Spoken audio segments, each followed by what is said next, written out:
Hello दोस्तों, नमस्कार। कैसे हो आप सब? उम्मीद है सब बढ़िया होंगे, अपनी तैयारी कर रहे होंगे। मैं मोहित एक बार फिर से आपका स्वागत करता हूं करियर मेंटर एकेडमी के यूट्यूब चैनल पर। मैं आज आप लोगों के लिए लेकर आया हूं इंडियन पॉलिटी। इंडियन पॉलिटी में लास्ट टाइम हमने डिस्कस किया था फंडामेंटल राइट्स। फंडामेंटल राइट्स में हम डिस्कस कर चुके थे राइट टू इक्वालिटी और राइट टू फ्रीडम। 14 से लेकर के अनुच्छेद 22 तक हम डिस्कस कर चुके थे। अगर आप लोगों ने पिछले लेक्चर नहीं देखे हैं तो प्लीज़ पिछले लेक्चर एक बार ज़रूर देख लीजिए, ताकि आपको पॉलिटी का सारा सार समझ आए कि कैसे कैसे चली है, कहाँ कहाँ से क्या चीज़ आई है और कैसे कैसे हम इसको डिस्कस कर रहे हैं। तो आगे हम डिस्कस करते हैं संविधान के अनुच्छेद 22 के बाद, यानी कि आर्टिकल 22 के बाद आता है आर्टिकल 23, और आर्टिकल 23 और 24 जो हैं वो आते हैं राइट अगेंस्ट एक्सप्लॉयटेशन में, शोषण के विरुद्ध अधिकार में। तो चलिए बिना समय गंवाए देखते हैं कि राइट टू एक्सप्लॉयटेशन है क्या, क्या कहता है इसके अंदर।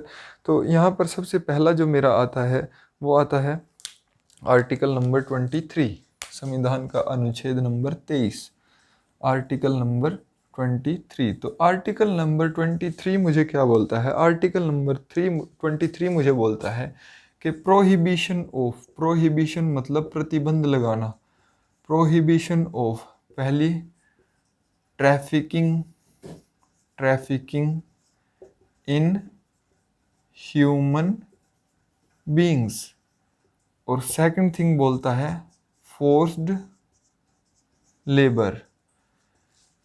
किस चीज़ पर प्रतिबंध लगाने की बात हो रही है? प्रतिबंध लगाना है दो चीज़ों पर, दो चीज़ों पर प्रतिबंध लगाना है। पहला ट्रैफिकिंग इन ह्यूमन बीइंग्स, इसको बोलते हैं मानव तस्करी।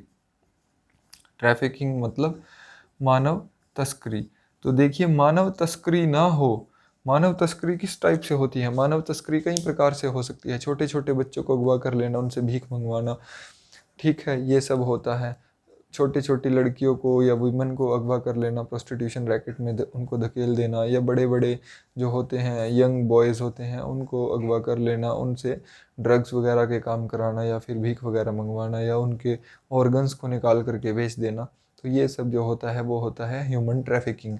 तो ह्यूमन ट्रैफिकिंग को रोकने के लिए संविधान के अंदर प्रावधान दिया गया है कि सरकार, संविधान के अंदर अगर कोई प्रावधान दिया गया है तो इसका क्या मतलब होता है? इसका मतलब होता है कि ये सरकारों के लिए एक दिशा निर्देश है।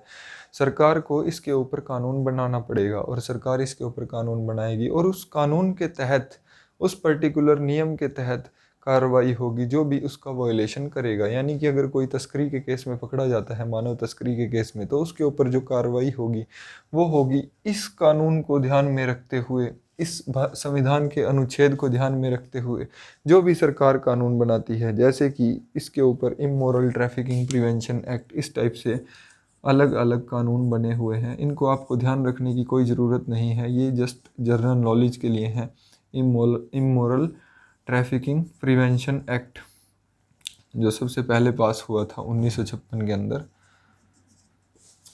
तो ये सब जो कानून बनते हैं, अब अगर कोई भी बंदा वायलेशन करता है तो उसके ऊपर कार्रवाई इस कानून के तहत होगी। इस कानून को जो पावर देने वाली चीज़ है वो है संविधान का अनुच्छेद 23। तो उम्मीद है आपको ये बात समझ आई होगी कि संविधान आपको डायरेक्टली किसी को अरेस्ट करने की अनुमति नहीं दे रहा है, पुलिस को। वो क्या बोल रहा है? वो सरकार को बोल रहा है कि आप इसके ऊपर कानून बनाइए, और वो जो कानून बनाती है उसकी बैक सपोर्ट में जो खड़ा है वो खड़ा है ये, राइट। तो ये है ट्रैफिकिंग इन ह्यूमन बींग्स। तो ट्रैफिकिंग इन ह्यूमन बींग्स को रोकने के लिए जो प्रावधान दिया गया है वो बनाया गया है, वो दिया गया है संविधान के अनुच्छेद 23 के अंदर, और इसे देखते हुए अलग अलग कानून मेरे बनाए जाते हैं। अब हम बात कर लेते हैं फोर्स्ड लेबर। फोर्स्ड लेबर मतलब बेगारी प्रथा, बंधुआ मजदूरी। अगर शुद्ध हिंदी में बात करें तो बंधुआ मजदूरी। बंधुआ मजदूरी मतलब कि आपसे ज़बरदस्ती काम कराना, उस काम की एवज में आपको कोई पैसा नहीं दे रहे हैं, या अगर पैसा दे भी रहे हैं तो वो बहुत कम अमाउंट में दिया जा रहा है। जैसे कि अगर मैं बात करूं, जब हमारा देश आज़ाद हुआ था तो उस समय पर ज़मींदारी प्रथा बहुत ज़्यादा थी। आप लोगों ने पढ़ा ही है कि ज़मींदारी प्रथा की वायलेशन के लिए संविधान के अंदर अलग से शेड्यूल लगाया गया था, अलग से अनुसूची आई थी। सभी जानते हैं अनुसूची 10, अगर नहीं याद हो तो एक बार प्रीवियस लेक्चर्स देख के आओ, अपने नोट्स को रिवाइज करो कि संविधान की अनुसूची 10 किससे संबंधित है। तो जो जिम्मेदारी प्रथा थी उसके अंदर होता क्या था कि जिम्मेदार के पास बहुत सारी ज़मीन होती थी। वो क्या करता था, जो नीची वर्ग के, नीची जाति के जो व्यक्ति होते थे, उनको क्या करता था, वो खेतों में अपने लगा कर रखता था। पीढ़ी दर पीढ़ी वो काम करते थे और उनको उस एवज में क्या मिलता था, जस्ट थोड़ी सी अमाउंट में धनराशि किसी ने दे दी तो भी ठीक है, नहीं दी तो भी ठीक है, बस उनके परिवार को खाना दाना जो भी रूखा सूखा मिलता था वो मिलता रहता था। तो इसको बोला गया बेगारी प्रथा। तो बेगारी प्रथा जो थी ये एक मतलब वो बोल सकते हैं कि नासूर बन चुकी थी हिंदुस्तान के लिए, तो इसको ख़त्म करना बहुत ज़रूरी था। तो आप लोगों ने देखा ही है कि कैसे जिम्मेदारी प्रथा को ख़त्म किया गया, और बेगारी प्रथा को रोकने के लिए जो कॉन्स्टिट्यूशन के फाउंडिंग फादर्स थे, यानी कि जो भीमराव अंबेडकर, डॉक्टर भीमराव अंबेडकर की सोच थी वो बहुत दूर की थी। उन्होंने पहले ही इस चीज़ के बारे में सोच लिया था कि इस चीज़ को हमें ख़त्म करना होगा। तो फोर्स्ड लेबर जो है, इस पर प्रोहिबिशन के लिए संविधान के अनुच्छेद 23 के अंदर प्रावधान दिया गया है। तो अब आप समझ पाए होंगे कि राइट अगेंस्ट एक्सप्लॉयटेशन इनको क्यों बोला गया है, शोषण के विरुद्ध अधिकार। तो शोषण इंसान का किस किस तरह से हो सकता है, ये उस समय पर संविधान के निर्माताओं ने बड़े डिटेल में सोचा, और उसको सोचते हुए उन्होंने कानूनों को अलग अलग मतलब तरीके से उसको जामा पहनाने की कोशिश की है कि हाँ ये हो सकता है। तो उसको बैक सपोर्ट में हमें कोई भी कानून अगर सरकार बनाएगी तो उसके बैक सपोर्ट में हमें चाहिए कुछ ना कुछ। तो ये आया है फोर्स्ड लेबर पर प्रोहिबिशन। अब आज के समय में फोर्स्ड लेबर क्या होती है? हाँ बिल्कुल होती है, अभी बताऊंगा कि कैसे होती है। आपने सुना होगा कि लेबर लॉज बनाए गए हैं, labour laws, labour laws, labour laws जो हमारे बनते हैं, लेबर लॉज मतलब श्रम कानून, और लेबर कोर्ट्स हैं। श्रम कानून कहाँ पर लागू होते हैं? लेबर कोर्ट्स के अंदर। आपके जैसे कि हम हरियाणा में रहते हैं तो हरियाणा के अंदर भी लेबर कोर्ट है, रोहतक में है। तो लेबर कोर्ट होती क्या है एक्चुअल में? अगर मान लीजिए आप किसी फैक्ट्री के अंदर काम करते हो, और जिस पद पर आप काम कर रहे हो मान लीजिए उसके लिए मिनिमम तनख्वाह जो है वो 15,000 रुपये है। अगर मिनिमम तनख्वाह 15,000 रुपये है और एम्प्लॉयर आपको 5,000 रुपये दे रहा है, तो आप क्या कर सकते हो? आप श्रम कानून के तहत, लेबर लॉज के तहत लेबर कोर्ट के अंदर केस करोगे, और लेबर कोर्ट के अंदर आप केस करोगे तो लेबर कोर्ट किसके एक्ट के तहत कार्रवाई करेगी? लेबर लॉज के अंदर जो मेंशन किया गया है उसके तहत। और उन लेबर लॉज को जो पावर देता है, उन लेबर लॉज के जो बैक बनता है वो क्या बनता है? संविधान का अनुच्छेद 23। तो किसके ऊपर कार्रवाई होगी?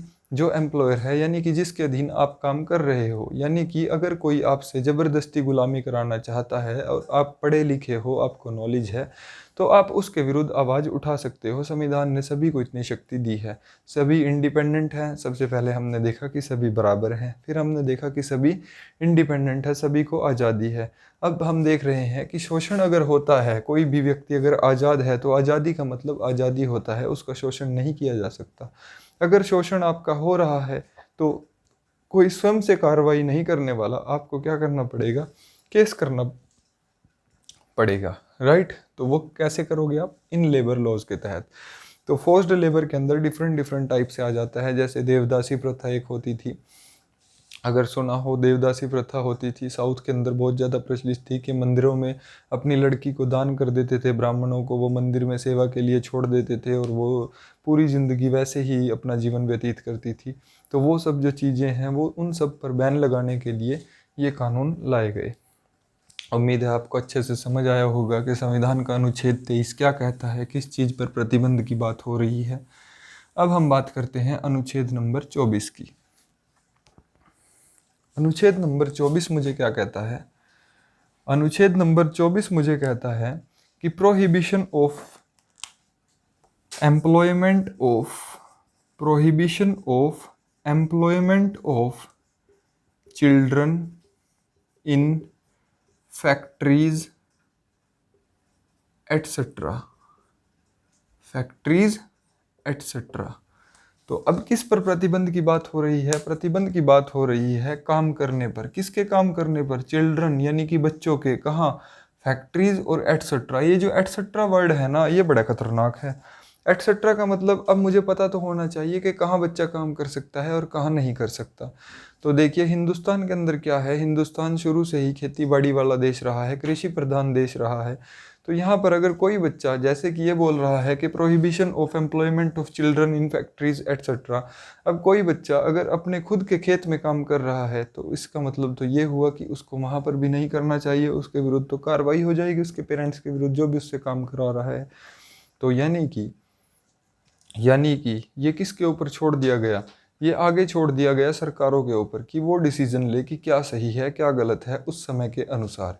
तो जब ये संविधान हमारा तैयार हुआ तो उस समय पर तो ये डिसाइड किया गया था कि 16 ऑक्यूपेशन ऐसी हैं, 16 ऑक्यूपेशन ऐसी बनाई गई, डिसाइड की गई, जैसे कि केमिकल इंडस्ट्री और leather tanning industry. Leather tanning industry मतलब समझते हो, जहाँ पर चमड़े की साफ़ सफाई की जाती है। लेदर टैनिंग इंडस्ट्री या खदानों के अंदर माइंस वगैरह, इस तरह की 16 ऑक्यूपेशन उन्होंने चूज़ की थी, जहाँ पर 14 साल या उससे कम उम्र के बच्चे का काम करना मना था। यानी कि वो सिर्फ़ और सिर्फ इन कामों को छोड़ करके बाकी जगह पर काम कर सकता था। बाकी जगह कौन सी हुई, मान लीजिए कोई बच्चा खाने के ढाबे पर काम कर रहा है तो वो वहाँ पर काम कर सकता था, किसी चाय वाले के पास काम कर रहा है तो काम कर सकता था, कोई बच्चा न्यूज़पेपर बेच रहा है तो वो बेच सकता था। अब वो भी काम ही हुआ। तो यानी कि उस समय पर क्या था कि सिर्फ और सिर्फ जिनसे जान और माल का खतरा है, मतलब आपकी हेल्थ को प्रॉब्लम है, आपकी जान जा सकती है या आपकी हेल्थ पर बुरा इफेक्ट पड़ सकता है, सिर्फ उन जगहों पर काम करने की अनुमति नहीं थी। लेकिन फिर हुआ क्या कि आपके डिफरेंट डिफरेंट चिल्ड्रन एम्प्लॉयमेंट को लेकर के, चाइल्ड लेबर को लेकर के अलग अलग एक्ट आए, अमेंडमेंट एक्ट। तो child labour amendment act 2016 latest जो हमारा आया है वो ये है। अब यहाँ पर भी सेम टू सेम वही है कि ये क्या है, ये बैक सपोर्ट देता है इस कानून को सरकार बनाती है और ये उसको देता है बैक सपोर्ट। ये बैक सपोर्ट देता है तो इसको आती है मजबूती। ठीक है, तो चाइल्ड लेबर अमेंडमेंट एक्ट क्या है 2016, उसके अंदर क्या किया गया, उसके अंदर डिसाइड किया गया कि ये जो 14 साल के बच्चे हैं ना, इनको किसी भी तरह के काम पर नहीं लगाया जा सकता, टोटल बैन कर दिया गया। 14 साल से कम उम्र के बच्चों को किसी भी तरह के काम पर नहीं लगाया जाएगा। और बचे आगे जो मेरे बच्चे बचते हैं 15 से लेकर के 18 साल तक की उम्र के, उनको इन जो हजारडियस एक्टिविटीज़ हैं उन पर नहीं लगाया जाएगा। 18 साल के बाद वो बालिग हो जाएगा, फिर वो कहीं भी काम कर सकता है, वो उसकी इच्छा पर निर्भर करता है। क्योंकि 18 साल तक तो वो क्या है, वो किसी न किसी गार्डियन के अंडर रहता है, यानी कि उसका गार्डियन उससे फोर्सफुली काम नहीं करा सकता। तो ये छूट दी गई है कि 14 साल तक के बच्चे को टोटल बैन कर दिया गया। अब टोटल बैन कर दिया गया, यहाँ पर एक बात आती है, हमने पढ़ा था कि राइट टू एजुकेशन एक्ट है मेरा संविधान के अनुच्छेद 21A के अनुसार। अगर 21A के अनुसार राइट टू एजुकेशन एक्ट क्या कहता है कि 14 साल तक के बच्चे की प्राइमरी एजुकेशन बिल्कुल मुफ्त है। अगर 14 साल तक के बच्चे की प्राइमरी एजुकेशन मुफ्त है तो एक तरफ तो सर आप बोल रहे हो कि 14 साल तक के बच्चे को मुफ्त शिक्षा देनी है, दूसरी तरफ आप बोल रहे हो कि उससे काम भी ले सकते हैं, हम काम ले रहे थे। तो ऐसा कैसे चल रहा था? तो ऐसा इसलिए चल रहा है और ये अभी भी है।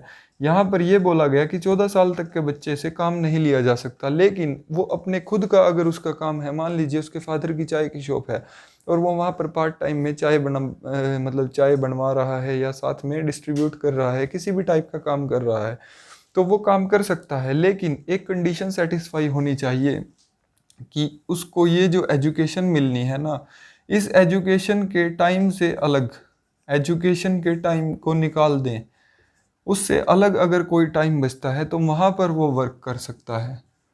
लेकिन उसके लिए कंडीशन अगेन वही है कि वो किसी भी खतरनाक, ये नहीं है कि उसके फादर की केमिकल फैक्ट्री है और वहाँ पर जा कर के वो केमिकल के साथ खेलने लग गया, नहीं, ऐसा नहीं। तो बात जो आई है वो ये आई है कि 14 साल तक के बच्चे को कंप्लीट शिक्षा तो देनी ही है। ये इसलिए दिया गया था कि मान लीजिए किसी के फादर किसान हैं और वो बच्चा साथ में जा कर के अपने फादर के साथ खेत में चला जाता है और वहाँ पर जुताई मतलब फसल की कटाई बढ़ाई जुताई कुछ भी करने लगता है, तो उस पर कोई मनाही नहीं है, वो ऐसा करा सकता है। ऐसा नहीं है कि कोई कंप्लेंट कर दे और उसके फादर को पुलिस अरेस्ट कर ले, ऐसा नहीं होगा। ठीक है, तो इसमें जो कानून बनाया गया है वो कहाँ से बना है, किस लिए बना है, क्या इसका मतलब है, उम्मीद है आपको ये बात समझ आई होगी। अब हम बात कर लेते हैं, ये थे मेरे राइट अगेंस्ट एक्सप्लॉयटेशन। अब मेरे पास नेक्स्ट जो आ जाते हैं, हमने सबसे पहले सभी को बराबर कर दिया। अधिकार देखिए किस तरह से दिए हैं, सबसे पहले सबको बराबर कर दिया, बराबरी दी सबको। बराबरी देने के बाद उनको आज़ादी दी, आज़ादी देने के बाद सबको शोषण के विरुद्ध अधिकार दिया। अब शोषण के विरुद्ध अधिकार देने के बाद हमने क्या किया उनको आज़ादी किस चीज़ की दी, धर्म को चुनने की। अब आता है right to freedom, right to freedom of religion, right to freedom of religion. अब right to freedom of religion क्या बोलता है? Right to freedom of religion बोलता है कि व्यक्ति को अपना धर्म को चुनने की आज़ादी है। अब देखिए यहाँ पर सबसे पहले मेरा जो आ जाता है, क्योंकि राइट टू फ्रीडम जो है, राइट टू फ्रीडम के अंदर हम डिस्कस करने वाले हैं संविधान के अनुच्छेद 25 से लेकर के और 28 तक। 4 आर्टिकल हम इसके अंदर डिस्कस करेंगे। तो सबसे पहले देख लेते हैं कि आर्टिकल नंबर 25 क्या कहता है, संविधान का अनुच्छेद नंबर 25 क्या कहता है रिलीजन के बारे में। हमने बात की है कि रिलीजन से रिलेटेड कोई बात हो रही है, तो चलिए देखते हैं। वो बोलता है कि यहाँ पर मुझे फ्रीडम है, यहाँ पर मुझे फ्रीडम है। किस किस चीज़ की फ्रीडम है? सबसे पहले देखते हैं कि फ्रीडम किस किस चीज़ की है। तो फ्रीडम मुझे है कॉन्साइस, कॉन्साइंस, फिर आ जाता है मेरा ट्रिपल पी। ट्रिपल पी का मतलब हुआ प्रोफेस, ट्रिपल पी का मतलब मेरा हो जाता है प्रोफेस, प्रोपोगेट एंड प्रैक्टिस। तो देखिए संविधान का अनुच्छेद 25 क्या बोलता है। संविधान का अनुच्छेद 25 हमें क्या दे रहा है? आज़ादी दे रहा है। आज़ादी किस चीज़ की आज़ादी? पहली बात आ जाती है कॉन्साइंस। कॉन्साइंस का मतलब ये हुआ कि वो आपको बोल रहा है कि आप कोई भी धर्म को चुन सकते हो, किसी भी धर्म को चुन सकते हो। देखिए जब मैंने आपको प्रियम्बल पढ़ाया था तो उसके अंदर बोला था कि सेक्युलर एक वर्ड आता है। सेक्युलर की वर्ड की जो डेफिनेशन है वो हिंदुस्तान के संविधान के अंदर फॉरेन कंट्रीज़ के कॉन्स्टिट्यूशन से अलग है। वो अलग कैसे है कि यहाँ पर दो चीज़ें होती हैं, एक होती है स्टेट और एक होता है इंडिविजुअल। स्टेट का मतलब हुआ कि सरकार और इंडिविजुअल का मतलब हुआ कि व्यक्ति खुद। तो यहाँ पर क्या है कि स्टेट मतलब अगर मैं स्टेट की बात करूँ तो यहाँ पर स्टेट क्या है? भारत है। भारत के अंदर ही सरकार बनती है जो भी बनती है। तो स्टेट का कोई भी रिलीजन नहीं है। यहाँ पर हमारे देश के अंदर क्या है कि हिंदुस्तान का कोई भी रिलीजन नहीं है। अगर हम फॉरेन कंट्री की बात करें तो सेक्युलर की जो डेफिनेशन होती है, सेक्युलर की डेफिनेशन होती है कि there is a divorce between state and individual. State and individual के बीच में डाइवोर्स होने का मतलब ये हुआ कि देश किसी भी धर्म को नहीं मानता है, कि देश किसी भी धर्म को नहीं मानता है। लेकिन हिंदुस्तान के केस में क्या हो रहा है कि डाइवोर्स तो है स्टेट और इंडिविजुअल के बीच में, लेकिन हिंदुस्तान एक धर्मनिरपेक्ष कंट्री है। धर्मनिरपेक्ष, धर्मनिरपेक्ष का मतलब ये होता है कि हिंदुस्तान के अंदर चाहे कोई हिंदू है, चाहे कोई इस्लाम धर्म को मानने वाला है, हिंदू धर्म को मानने वाला है, जैन को मानने वाला है, बुद्धिस्ट है, चर्च को मतलब क्रिश्चियन है कोई, या मतलब जुडाइज़म है, यहूदी है, कोई भी है, पारसी है, तो उन सब का सम्मान करेगी स्टेट। स्टेट सब का सम्मान करती है, सभी के धर्म को बराबर मानती है। स्टेट का खुद का कोई धर्म नहीं है, हिंदुस्तान का खुद का कोई धर्म नहीं है। ये नहीं है कि हिंदुस्तान एक हिंदू राष्ट्र है, या हिंदुस्तान एक इस्लामिक राष्ट्र है, या हिंदुस्तान एक क्रिश्चियन राष्ट्र है। नहीं, हिंदुस्तान सभी धर्मों का समान रूप से सम्मान करता है। ये किसी धर्म को नहीं मानता, ऐसा बिल्कुल नहीं है। ये सब धर्मों का सम्मान करता है, लेकिन खुद किसी भी धर्म को फॉलो नहीं करता है। ये सभी धर्म के व्यक्तियों का सम्मान करता है। ऐसा नहीं है कि जैसे फॉरेन कंट्रीज़ के अंदर है, वहाँ पर जो कंट्रीज सेक्युलर हैं तो सेक्युलर वर्ड की जो डेफिनेशन ली गई है वहाँ पर वो ये है कि स्टेट का रिलीजन से कोई भी लेना देना नहीं है। स्टेट का रिलीजन से वहाँ पर कोई भी लेना देना नहीं है। तो यानी कि यहाँ पर ये जो वर्ड आया है मेरा कॉन्साइंस, वो मेरा इसी वर्ड से आता है, सेक्युलर से, क्योंकि हमने प्रियम्बल के अंदर ही इस चीज़ को डिस्कस कर लिया था कि हमें क्या है, सेक्युलर है, हिंदुस्तान सेक्युलर है, यानी किसी भी व्यक्ति को किसी भी धर्म को चुनने की आज़ादी है। आप किसी भी धर्म को चुन सकते हो, किसी भी धर्म को मान सकते हो।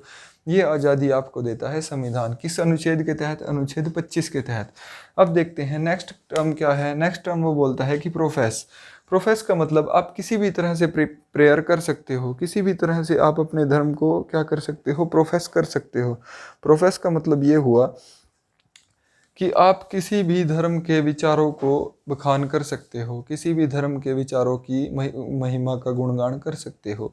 ये आपके ऊपर है, आप जिस धर्म को मानते हो आप उसके विचारों का गुणगान कीजिए, बखान कीजिए। जैसे कि होता है, हिंदू बोलते हैं कि भगवत गीता में ये लिखा है, श्लोक बताते हैं और ये सब करते हैं। तो वो सब क्या कर रहे हैं, अपने धर्म को प्रोफेस कर रहे हैं। जैसे ही इस्लामिक जो लोग होते हैं वो अपने कुरान शरीफ के बारे में बताते हैं कि वहाँ पर फलानी आयत के अंदर ऐसा लिखा है, वैसा लिखा है। ऐसे ऐसे ही सिखिज़्म की बात करें तो वो गुरु ग्रंथ साहिब के अलग अलग जो दोहे हैं, अलग अलग जो स्पीचेज़ हैं, जो इंस्पिरेशनल और एजुकेशनल जो स्पीचेस होते हैं वो सब देते हैं। तो वो सब क्या है कि प्रोफेस कर रहे हैं अपने धर्म को। तो आप किसी भी धर्म को प्रोफेस कर सकते हो, ये आपको आज़ादी मिलती है संविधान के अनुच्छेद 25 के अनुसार। आगे वो बोलता है प्रोपोगेट। आप अपने जो भी जिस भी धर्म को आप मानते हो उसको आप क्या कर सकते हो, प्रोपोगेट कर सकते हो। प्रोपोगेट का मतलब कि आप विचारों का आदान प्रदान कर सकते हो, लेकिन इसका मतलब ये नहीं है कि आप किसी को फोर्सफुली ये बोलने लगो कि तू अपना धर्म से कन्वर्ट होकर के इधर आ जा, अब तो क्रिश्चियन बन जा, अब तो सिख बन जा, अब तो इस्लामिक बन जा। ऐसा कुछ नहीं है, ठीक है।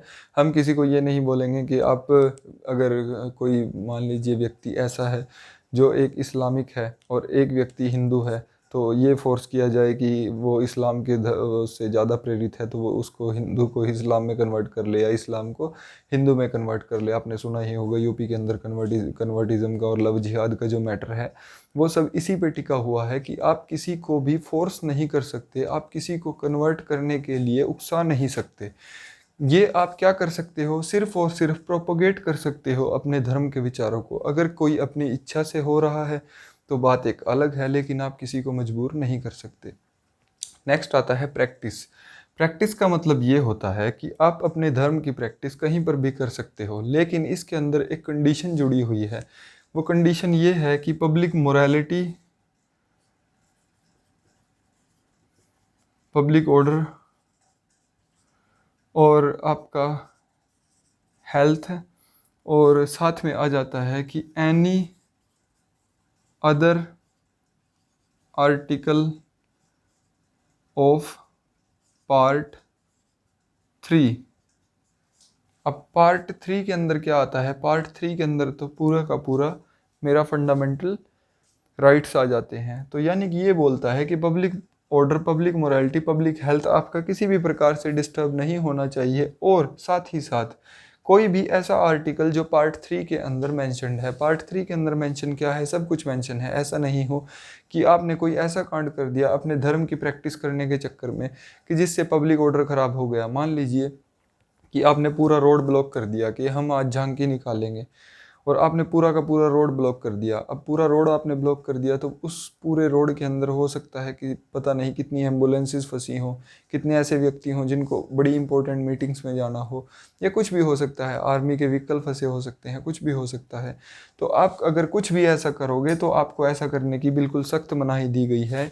ये कंडीशन साफ साफ लिख दी गई है कि आप इन सब को नहीं कर सकते। प्रैक्टिस आप कर सकते हो, ऐसा नहीं है कि आपने रोड पर नमाज पढ़ने बैठ गए और वहाँ पर आपने कर दिया, या आपने कोई ऐसा टिप्पणी कर दी प्रैक्टिस करने के चक्कर में कि किसी एरिया के अंदर दंगा भड़क गया। तो आप अपने अधिकारों का मिसयूज़ भी नहीं कर सकते, ये भी मेंशन किया गया है। तो हमने देखा कि हमें फ्रीडम ऑफ रिलीजन के अंदर सबसे पहला आता है आर्टिकल 25। हमें मिली है आज़ादी किस चीज़ की, अपने धर्म को चुनने की, उसको विचारों को मानने की, उसके विचारों को दूसरों को प्रोपोगेट करने की और प्रैक्टिस करने की। मतलब मैं चाहूँ तो मंदिर के अंदर जा कर के मैं भजन कीर्तन कर सकता हूँ, मैं चाहूँ तो मस्जिद के अंदर जा कर के नमाज पढ़ सकता हूँ। लेकिन साथ ही साथ ये भी बोला है कि अगर कोई भी आर्टिकल पार्ट 3 का वायलेट हो रहा है तो आपके खिलाफ कार्रवाई होएगी।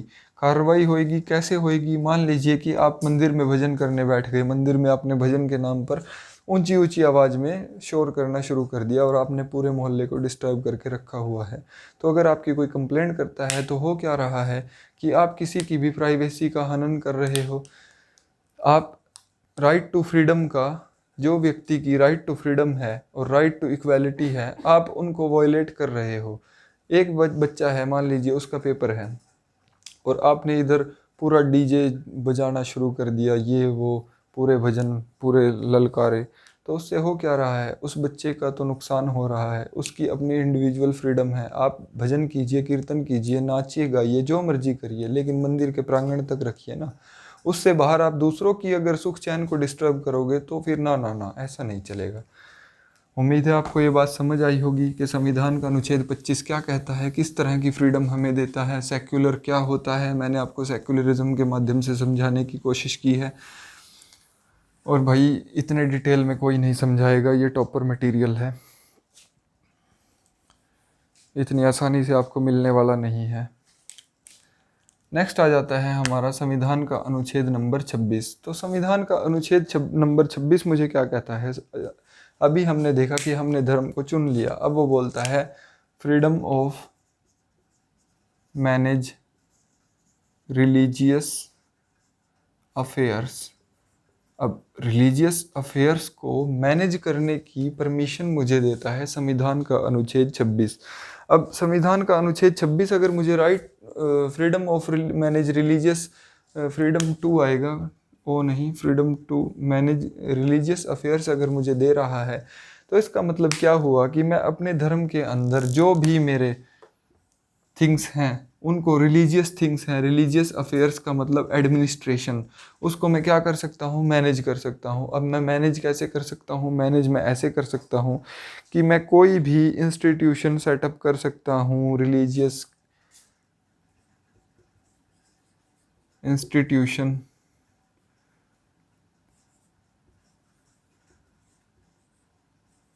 या मैं बोल सकता हूँ कि रिलीजियस ट्रस्ट वगैरह मैं बना सकता हूँ।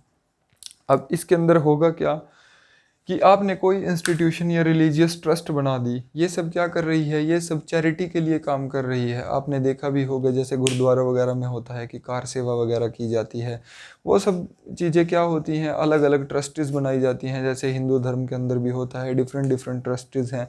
वो सब क्या करती है कि लोग वहाँ पर दान देते हैं और वो मानव कल्याण के लिए उनका इस्तेमाल किया जाता है, उस पैसे का मानव कल्याण के लिए इस्तेमाल किया जाता है। लेकिन उस सब चीज़ को कोई ना कोई मैनेज तो कर रहा है, और उस सब चीज़ को मनाने के लिए जो अधिकार मिल रहा है वो कहाँ से मिल रहा है, संविधान के अनुच्छेद 26 के अनुसार, राइट। अब और इनको किस चीज़ की आज़ादी मिलती है, और आज़ादी मिल जाती है कि manage religious affairs. Manage religious affairs नहीं, इसको हम बोलेंगे कि जैसे कि जो रिलीजन का मैटर होता है, इसको रिलीजियस अफेयर्स में यहाँ मेरा मतलब है, मेरा मतलब नहीं, मतलब संविधान के अंदर जो बात लिखी हुई है उसका मतलब ये है कि मैनेज रिलीजियस अफेयर्स का मतलब ये हुआ कि रिलीजन के अंदर किस तरह का ड्रेस कोड होगा, क्या मैटर्स हैं, उनको कैसे डील करना चाहिए। Time to time matters change होते रहते हैं, तो उन सब को किस प्रकार से डील करना है, तो ये सब भी किसके ऊपर डिपेंड करता है, उनके जो एडमिनिस्ट्रेशन है वो सब खुद ब खुद आपको आज़ादी देता है कि अगर आप मैनेज कर रहे हो तो आप अपने रिलीजियस अफेयर्स की मतलब जो मैटर हैं रिलीजन से रिलेटेड उनको भी मैनेज कर सकते हो। आगे इनको बोलता है कि प्रॉपर्टी को खरीद बेच सकते हो, प्रॉपर्टी को एक्वायर भी कर सकते हो, प्रॉपर्टी के मालिक भी बन सकते हो, और प्रॉपर्टी को बेच भी सकते हो रिलीजन के नाम पर। यानी कि आपने मंदिर के नाम पर कोई ज़मीन ले ली। अब जैसे ऐसे तो बहुत से मसले हैं ज़मीन के ऊपर, तो इतना सारा बाबरी मस्जिद वाला जो केस है वो सारा कैसा है, वो इसी चीज़ पर तो बेस है। हिंदू लोग बोलते थे कि यहाँ पर हिंदुओं का मंदिर बनेगा, और मुस्लिम लोग बोलते थे कि यहाँ पर मस्जिद बनेगी, मस्जिद है, मस्जिद थी। अभी जैसे वो केस डिस्प्यूट सॉल्व हुआ, तो अब वहाँ पर राम मंदिर बनने जा रहा है, और मुस्लिम्स को अलग जगह पर ज़मीन दी जा रही है मस्जिद के लिए। तो यानी कि मस्जिद के लिए जो ज़मीन है वो भी सरकारी तो नहीं है ना, उसको भी तो कोई ना कोई मैनेज करेगा ही। तो वो एक ट्रस्ट बनाई गई है। वो कैसे बनती हैं, वो यहाँ से बनती हैं। और प्रॉपर्टी को एक्वायर करना, मूव करना, और ये सब चीज़ें जो हैं वो सब किसके अंडर आता है, वो सब आ जाता है संविधान के अनुच्छेद 26 के अंतर्गत आ जाता है, राइट। उसके बाद आगे हम बात करते हैं संविधान के अनुच्छेद 27 की। तो 27 नंबर अनुच्छेद मुझे क्या बोलता है, आर्टिकल नंबर 27। आर्टिकल नंबर 27 मुझे बोलता है कि freedom from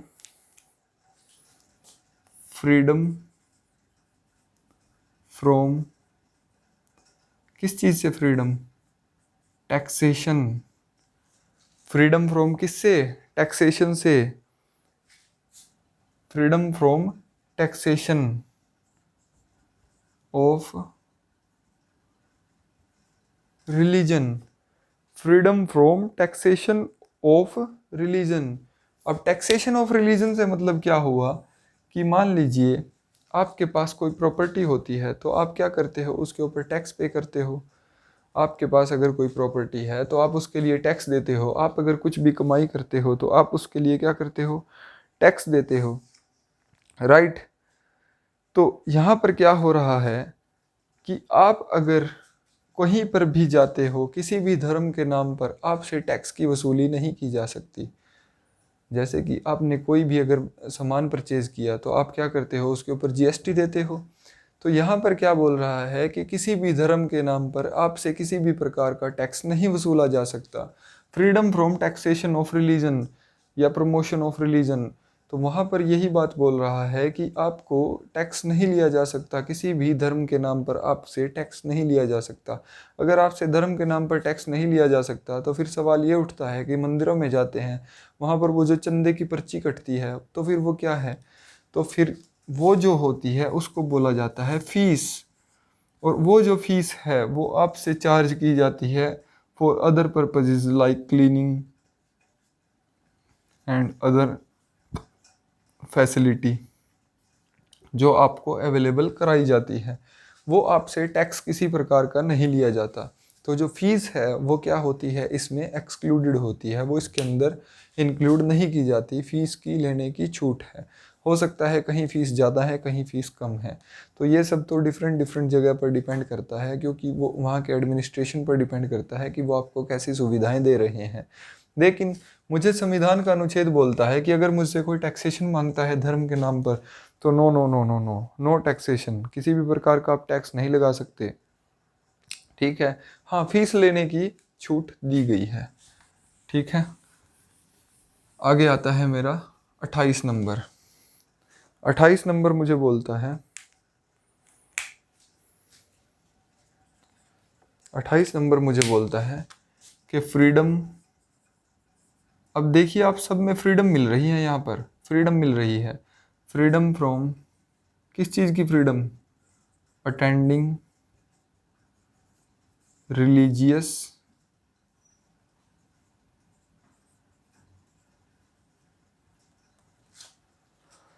freedom from attending religious affairs नहीं, इसको इंस्ट्रक्शंस लिख दीजिए। अफेयर्स तो एडमिनिस्ट्रेशन आ जाएगा, इंस्ट्रक्शन लिख लीजिए।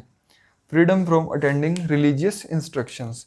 अब वो बोल रहा है कि आपको आज़ादी है किस चीज़ की? रिलीजियस इंस्ट्रक्शंस को अटेंड करने की। अब रिलीजियस इंस्ट्रक्शंस को अटेंड करने से क्या मतलब हुआ मेरा? अब एक तरफ तो आप बोल रहे हो कि किसी भी धर्म को चूज़ कर ले, उस धर्म को अपने हिसाब से तू देवता मान, अपने हिसाब से पूजा पाठ कर, कोई किसी प्रकार का तुझसे टैक्स नहीं लिया जाएगा, अपने धर्म को तू मैनेज खुद कर ले। अब इधर बोल रहे हो कि धार्मिक प्रथाओं के अंदर मत जाओ, आपको आज़ादी है कि अगर आप जाना चाहो तो जाओ, नहीं जाना चाहो तो ना जाओ। अब एक तरफ जब मैंने धर्म चुना है तो मैं अपने धार्मिक रीति रिवाज के अकॉर्डिंग, मैं किसी कोई सत्संग ऑर्गेनाइज हो रहा है तो मैं क्यों ना जाऊँ। मान लीजिए कोई हवन आयोजन हो रहा है और मैंने आर्य समाज को ज्वाइन किया है तो मैं क्यों ना जाऊँ, उस हवन पाठ को क्यों ना करूँ। तो देखिए यहाँ पर वो बोल रहा है कि freedom from attending religious instruction. मेरी बात को ध्यान से समझिएगा। जैसे हमारे पास इंस्टीट्यूशंस होते हैं, जैसे मान लीजिए कि स्कूल है मेरे पास, उदाहरण के तौर पर ले रहा हूँ, मैं बात कर रहा हूँ इंस्टीट्यूशंस की। तो मेरे पास कितने तरह के इंस्टीट्यूशंस होंगे? इंस्टीट्यूशन मेरे पास डिफरेंट डिफरेंट तरह के होते हैं। जैसे कि एक होते हैं 100% सरकारी, जहाँ पर सरकार का 100% सहायता सरकार दे रही है, यानी कि सरकार का टोटली एडमिनिस्ट्रेशन है, सब कुछ सरकारी तंत्र है, जिनको हम बोल देते हैं सरकारी स्कूल, राइट। अब दूसरे होते हैं जहाँ पर सरकार कुछ प्रतिशत हिस्सा दे रही है, जैसे 60 से 70% जो है वो सरकार का हिस्सा है, लेकिन जो स्टेट का हिस्सा तो इतना हुआ, प्लस जो प्राइवेट ट्रस्ट है, प्राइवेट ट्रस्ट जो है वो उसको मैनेज कर रही है, सारी चीज़ को वो क्या कर रही है, उसकी मैनेजमेंट कर रही है, राइट। वो क्या कर रही है, प्राइवेट ट्रस्ट उसकी मैनेजमेंट कर रही है टोटली। आपने देखा होगा ऐसे होते हैं एडिड स्कूल्स। एडिड स्कूल्स के अंदर क्या होता है कि सरकार की तरफ से मदद दी जाती है और जो उनको मैनेज किया जाता है, वहाँ पर जो टीचर्स वगैरह होते हैं वो कुछ मतलब धनराशि सरकार के अकाउंट से प्राप्त करते हैं और वो होते एक्चुअल में प्राइवेट ही हैं। तो वो हुए ऐसे। अब तीसरे टाइप के इंस्टीट्यूशन वो आते हैं जिनको जहाँ पर सरकार का शेयर कुछ नहीं है, सरकार का 0% शेयर है, या हो सकता है कि 10% के आसपास हो भी सकता है, 10-20%। लेकिन वो कैसे हैं? स्टेट रिकॉग्नाइज्ड हैं। स्टेट रिकॉग्नाइज्ड मतलब सरकार द्वारा मान्यता प्राप्त। आपने देखा होगा कि स्कूलों के ऊपर क्या लिखा होता है? सरकार द्वारा मान्यता प्राप्त, यानी कि उनको क्या किया हुआ है? स्टेट ने रिकॉग्नाइज किया हुआ है। और चौथे तरह के मेरे इंस्टीट्यूशन वो होते हैं जहाँ पर सरकार का 0% योगदान है और ना ही स्टेट ने किसी प्रकार का कोई दखल दिया है, यानी कि वो टोटली ओन किसके द्वारा किए जाते हैं? प्राइवेट ट्रस्ट के द्वारा चलाए जा रहे हैं। तो देखिए मेरे पास 4 तरह के इंस्टीट्यूशन मैंने आपको बताए कि मेरे पास 4 तरह के इंस्टीट्यूशन होते हैं। तो अभी इस बात पर आ जाते हैं हम जो डिस्कस कर रहे थे वो थे freedom from attending religious instructions. मान लीजिए कि मैं एक हिंदू हूँ, या मान लीजिए कि मैं एक हिंदू हूँ और मैं किसी ऐसे इंस्टीट्यूशन के अंदर चला जाता हूँ कि जहाँ पर इस्लामिक रूल चलता है, जहाँ पर इस्लामिक रूल चलता है और वहाँ पर सुबह की प्रेयर के अंदर आपको नमाज कराई जा रही है या कोई कलाम पढ़ाया जा रहा है, कलमा पढ़ाया जा रहा है, सॉरी कलाम नहीं, कलमा पढ़ाया जा रहा है, तो आप क्या करोगे? ये जो स्टेट ओन्ड इंस्टीट्यूशन है, यहाँ पर आपको ऐसा कुछ भी नहीं कराया जा सकता। मान लीजिए कि कोई मोमडन स्टूडेंट आया और वो किसी आर्य समाज के स्कूल के अंदर चला गया। मान लीजिए कि वो डीएवी स्कूल के अंदर चला जाता है। डीएवी स्कूल कैसा है? दयानंद एंग्लो विश्वविद्यालय, जो भी है दयानंद एंग्लो एंग्लो विद्यालय ही है उसकी फुल फॉर्म। तो वहाँ पर मान लीजिए कि वो क्या कराने लग गए? उसको सुबह सुबह हवन कराने लग गए, हवन पाठ कराने। तो ऐसा कुछ भी स्टेट ओन्ड अगर स्कूल है तो वहाँ पर ऐसा कुछ भी नहीं कराया जा सकता, टोटली बैन है। यानी कि हिंदुस्तान की सरकार कैसी है? स्टेट कैसी है? सेक्युलर है। अगर वो सेक्युलर है तो आपको किसी भी, वो सब धर्मों का सम्मान करती है, आपको कोई भी ऐसा काम करने को नहीं बोलेगी कि जिससे आपके धर्म को ठेस पहुँचे। सेकंड नंबर पे आ जाते हैं state plus private trust. State plus private trust वाले स्कूल वो होते हैं कि जहाँ पर सरकार का भी कुछ हिस्सा है और प्राइवेट ट्रस्ट उसको चला रही है। अगर वहीं पर उस बच्चे से बोला जाता है, आर्य समाजी स्कूल है, इस्लामिक स्टूडेंट है, मोमडन स्टूडेंट है, उसको बोला जाता है कि आइए हवन करिए, तो यहाँ पर ये हवन करा सकते हैं, लेकिन बच्चा साफ साफ मना कर सकता है कि मैं नहीं करूँगा। राइट, वो साफ साफ मना कर सकता है कि मैं नहीं करूँगा, और ये उसकी टोटली मर्जी पर निर्भर करता है। बिल्कुल सही है, उसको फ्रीडम दी हुई है फ्रॉम अटेंडिंग रिलीजियस इंस्ट्रक्शन। ऐसे ही सेम यहाँ पर होगा। अब जब ये प्राइवेट ट्रस्ट वाले जो स्कूल आ जाते हैं तो यहाँ पर क्या होगा? यहाँ पर टोटल एडमिनिस्ट्रेशन इनका है, ये जैसा चाहे वैसा करा सकते हैं। ठीक है, तो आप स्कूल में एडमिशन लेने से पहले देख लीजिए कि वो किस टाइप का स्कूल है। मान लीजिए मैंने सेंट थॉमस स्कूल के अंदर एडमिशन लिया और स्कूल के अंदर मुझे क्रिश्चियन के प्रेयर कराई जा रही है रोज़ सुबह सुबह, और कोई बच्चा ऐसा है जो हिंदू स्टूडेंट है और नहीं करना चाहता।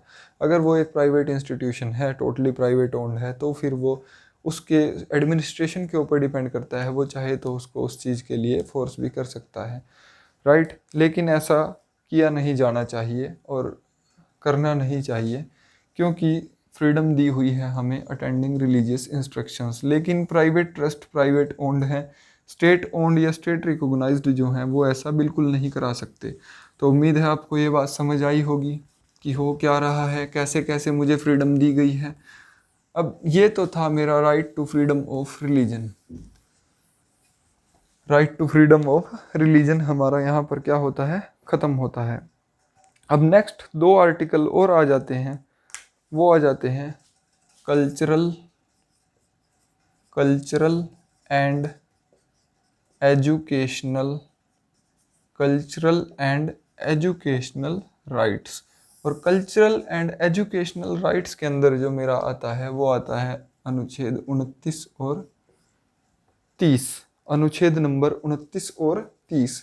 अब आपको जो याद रखने हैं वो ऐसे ही याद रखने हैं कि राइट टू इक्वालिटी के अंदर कहाँ से कहाँ तक नंबर आया है, राइट टू फ्रीडम के अंदर कहाँ से कहाँ तक नंबर आया है, और राइट टू अगेंस्ट एक्सप्लॉयटेशन के अंदर कहाँ से कहाँ तक नंबर आया है, right to freedom of religion में कहाँ से कहाँ तक, और कल्चरल एंड एजुकेशनल राइट कहाँ से कहाँ तक है। ऐसे ही आपको याद रहने वाली हैं चीज़ें, क्योंकि पेपर के अंदर इतना भी हार्ड एंड फास्ट नहीं पूछा जाता कि वो आपसे अलग अलग उसके बारे में इतना डिटेल में जानने लगे। डिटेल में आपको इसलिए करा रहा हूँ ताकि आपको याद रहे। और मान लीजिए कि अगर पेपर के अंदर स्टेटमेंट बेस्ड क्वेश्चन आ जाता है जहाँ पर डिटेल में लिखा होता है कि निम्न में से कौन सा इसके रिगार्डिंग सही है, तो वहाँ पर आपको प्रॉब्लम ना हो, इसलिए डिटेल कराना बहुत ज़रूरी है। और हो सकता है कि इन फ्यूचर डिटेल में भी पूछ लिया जाए, तो उस हिसाब से हम तैयारी करके चलने वाले हैं। अब देखिए, बात करते हैं कि यहाँ पर बोल रहा है कि कल्चरल एंड एजुकेशनल राइट्स। तो यहाँ पर क्या हुआ, सबसे पहले आर्टिकल नंबर मेरा आया आर्टिकल नंबर 29। आर्टिकल नंबर 29 जो आया, आर्टिकल नंबर 29 मुझे बोलता है कि प्रोटेक्शन करनी है मुझे। किस चीज़ की प्रोटेक्शन करनी है? Interest of minorities. अब वो बोल रहा है कि आपको प्रोटेक्शन करनी है, किस चीज़ की प्रोटेक्शन करनी है? इंटरेस्ट्स ऑफ माइनॉरिटीज़, माइनॉरिटीज़ के इंटरेस्ट की। अब संविधान के अंदर कहीं भी माइनॉरिटीज़ का जिक्र नहीं है। माइनॉरिटी क्या? What is minority? माइनॉरिटी तो मुझे पता ही नहीं कि क्या है माइनॉरिटी क्या नहीं। तो अगर मुझे माइनॉरिटी का नहीं पता तो फिर मैं कैसे डिसाइड करूँगा कि किस चीज़ के बारे में बात हो रही है, किस चीज़ के बारे में डिस्कशन चल रहा है। तो यहाँ पर बात हुई कि वो बोलता है, इसको जब मैं डिटेल में पढ़ता हूँ कॉन्स्टिट्यूशन के अंदर, तो वो बोलता है कि एनी, देखिए मैं पढ़ के आपको सुनाता हूँ कि लिखा क्या हुआ है कॉन्स्टिट्यूशन के अंदर एज इट इज़। तो मैं आपको कॉन्स्टिट्यूशन की जो लैंग्वेज है वो पढ़ के सुनाता हूँ। तो उसमें लिखा हुआ है कि article 29 says that any section of the citizens. तो मैं लिखता हूँ कीवर्ड, वो बोल रहा है any section of the citizens, any section of the citizens. आगे वो बोलता है residing in any part of India, residing in any part of India having a distinct language, script और कल्चर ऑफ इट्स ओन। तो आगे वो बोल रहा है कि जिसका एक डिस्टिंक्ट मतलब अलग लैंग्वेज हो, कल्चर हो, एनी डिस्टिंक्ट लैंग्वेज, कल्चर और script of its own shall have the right to conserve the same, shall have the right to conserve the same। तो देखिए होता क्या है कि कोई भी सेक्शन ऑफ द सिटीजन, ये नहीं है कि अगर आप देखोगे माइनॉरिटीज़ की डेफिनेशन जो है वो आर्टिकल 30 के अंदर बताई गई है कि क्या है माइनॉरिटीज़। यहाँ पर दिया गया है any section of the citizen जिसका अलग लैंग्वेज है, कल्चर है या स्क्रिप्ट है, तो उसका उस चीज़ को कंजर्व करने का और संरक्षित रखने की जिम्मेवारी किसकी है? संविधान की है। वो कहाँ से दी गई है? आर्टिकल नंबर 29 के अंदर दी गई है। तो एनी सेक्शन ऑफ सिटीजन यहाँ इसलिए यूज़ किया गया, अगर आप देखोगे कि पूरे हिंदुस्तान के अंदर आपने देखा कि हिंदू आबादी ज़्यादा है। अगर आप कॉन्स्टिट्यूशन के अकॉर्डिंग देखते हो तो हिंदू के अंदर सभी इंक्लूड हैं, हिंदू के अंदर हिंदू इंक्लूड हैं, सिख इंक्लूड हैं, बौद्ध, जैन, ये सब हिंदू के अंदर इंक्लूड हैं। अगर आप समाज के अलग अलग सेक्टर में जाओ तो ये सब अलग अलग बटे हुए हैं, ये सब अलग अलग आपस में बटे हुए हैं। लेकिन संविधान की भाषा में ये सब क्या है? कंबाइन है। अभी हम बात कर लेते हैं, जैसे कि पूरे इंडिया के अंदर हम बात करते हैं तो मोमडन क्या है, मुस्लिम क्या है, इस्लामिक जो व्यक्ति हैं वो सब कैसे हैं? माइनॉरिटीज़ के अंदर आते हैं। यानी कि जिनकी बहुलता ज़्यादा है वो मेजॉरिटी और जिनकी बहुलता कम है वो माइनॉरिटी। ऐसे ही आप पंजाब के अंदर अगर चले जाते हो तो वहाँ पर क्या है कि सिख मेजॉरिटी के अंदर हैं। अगर पूरे ऑल ओवर इंडिया की बात करें तो वो माइनॉरिटी के अंदर हैं। तो हमने देखा कि ये जो चीज़ है मेरी वो जगह के अनुसार बदल रही है, तो इसलिए वर्ड यूज़ किया गया है सेक्शन ऑफ द सिटीज़न। जिस जगह पर जाएंगे वैसा, तो जिसका अलग लैंग्वेज है, कल्चर है, स्क्रिप्ट है, उसको कंजर्व करके रखने का प्रावधान है। कंजर्व कैसे रख सकते हैं? कंजर्व करने के लिए उनके लिए स्पेशल फीचर्स बनाए जाते हैं। स्पेशल फीचर मतलब जिस टाइप से आरक्षण वगैरह जो दिया जाता है, और उनके अलग अलग इंस्टीट्यूशन, खुद के इंस्टीट्यूशन जैसे बनाए जा सकते हैं, ये सब चीज़ें जो होती हैं।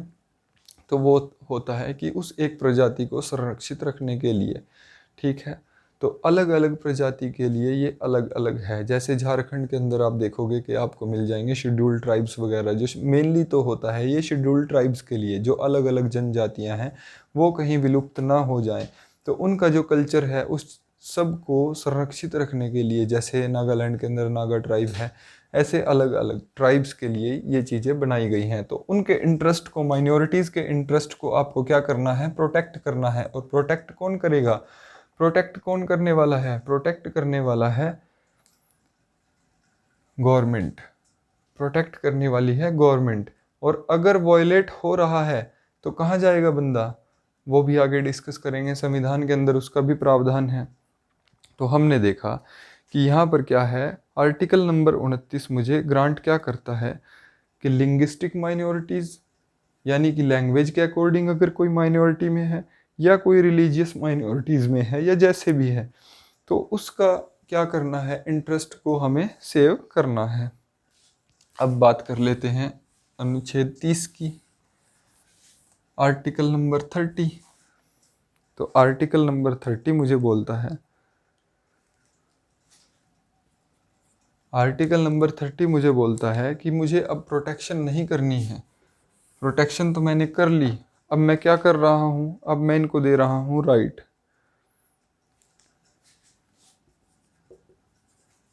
Rights of minorities to establish and administer their institution. अब ये बात, वही बात बोल रहा है जो मैंने आपको अभी बताई थी। तो आर्टिकल नंबर 29 और 30 जो है दोनों आपस में कनेक्टेड है। ये बोल रहा है कि माइनॉरिटीज़ को क्या दिया गया है, राइट दिया गया है, अधिकार दिया गया है कि वो अपने खुद के इंस्टीट्यूशन जो हैं उनको एस्टेब्लिश कर ले और उनका संचालन करे, एडमिनिस्ट्रेशन करे। किस चीज़ के लिए करे, ताकि वो अपनी जनजाति को, अपने लिंग्विस्टिक कल्चर को, इन सब को क्या रख सके, संरक्षित रख सके। और यहाँ पर हो क्या रहा है, इसके लिए उन्होंने प्रावधान दिया है कि स्टेट क्या करके देगा, इस चीज़ के लिए प्रॉपर्टी को एक्वायर करके देगा कि आप इस जगह पर अपना ये बनाओ, और स्टेट उसकी मदद करने वाला है इस चीज़ के अंदर। तो होता भी ऐसे है, सब्सिडी वगैरह दी जाती है, अलग अलग जो ट्राइब्स होती हैं उनके लिए अलग अलग समूह के विकास के लिए डिफरेंट डिफरेंट दिया जाता है, जिसमें हम लोग बोल देते हैं कि इनको आदिवासियों को कुछ देने की क्या ज़रूरत है, ये क्यों नहीं पढ़ लिख के आगे आ जाते। तो वो हो क्या रहा है कि उनके कल्चर की कुछ चीज़ें ऐसी हैं जो संरक्षित रखनी बहुत ज़्यादा ज़रूरी हैं। तो इसके बहुत सारे एग्जाम्पल हैं, लेकिन हमें विस्तार में नहीं जाना है, हमें सिर्फ इतना समझना था कि आर्टिकल नंबर 30 मुझे कहता क्या है।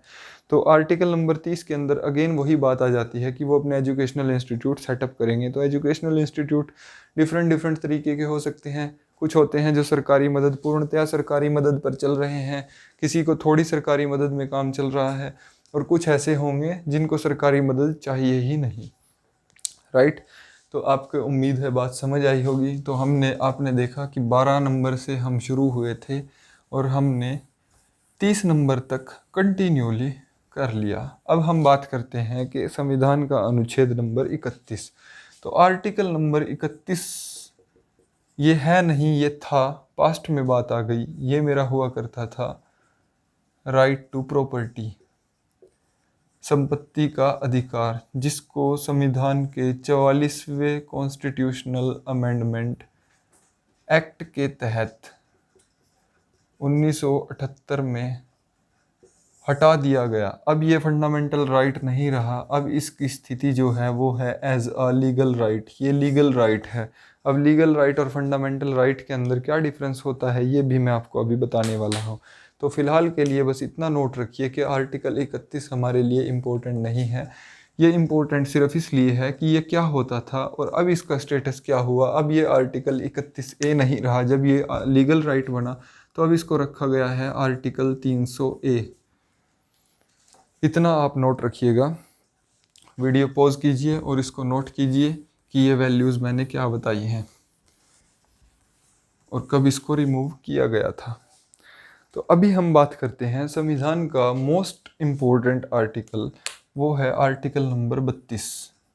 आर्टिकल नंबर 32, आर्टिकल नंबर 32 क्या बोलता है कि right to constitutional, right to constitutional remedies. अब रेमेडी का मतलब तो दवाई होता है, तो हाँ ये दवाई ही है दोस्तों, ये दवाई ही है। अब दवाई कैसे है, ये बोल रहा है कि right to constitutional remedies, constitutional remedies यानी कि संविधान के लिए ही दवाई है। इसी को हार्ट ऑफ द कॉन्स्टिट्यूशन बोला गया है, आर्टिकल नंबर 32 को ही हार्ट ऑफ द कॉन्स्टिट्यूशन बोला गया है। अब ये बोलता क्या है, हो क्या रहा है, आर्टिकल नंबर 32 बोल रहा है कि अगर, मैंने आपको बोला था कि अगर आपके अधिकारों का वायलेशन हो रहा है, तो देखिए हम बात कर रहे हैं हमारे फंडामेंटल राइट्स की, तो मुझे दिया हुआ है कि जितने मेरे अधिकार दिए हुए हैं संविधान के अंदर, तो उन अधिकारों की रक्षा करने के लिए किसी न किसी को तो कस्टोडियन बनाया होगा। मैं बोल रहा हूँ कि दीज आर फंडामेंटल राइट्स, मौलिक अधिकार। अब मौलिक अधिकार अगर कोई चीज़ है तो मैं किसी भी चीज़ को मौलिक तो तभी बोलूँगा ना अगर कोई गारंटी लेता हो। अब गारंटी कौन ले रहा है भाई, कौन गारंटी ले रहा है कि मुझे अधिकार दिए हुए हैं संविधान के अनुसार, अगर कल को कोई मुकर गया तो नहीं, ऐसा नहीं है। तो किसने गारंटी ली है, तो गारंटी ली है संविधान के अनुच्छेद 32 के अनुसार सुप्रीम कोर्ट ऑफ इंडिया ने। तो ये क्वेश्चन कई बार आता है, who is the guarantor of the fundamental rights, so supreme court of India. और यही किस चीज़ का गारंटर है, किस चीज़ का कस्टोडियन है, who is the custodian of the constitution, supreme court of India.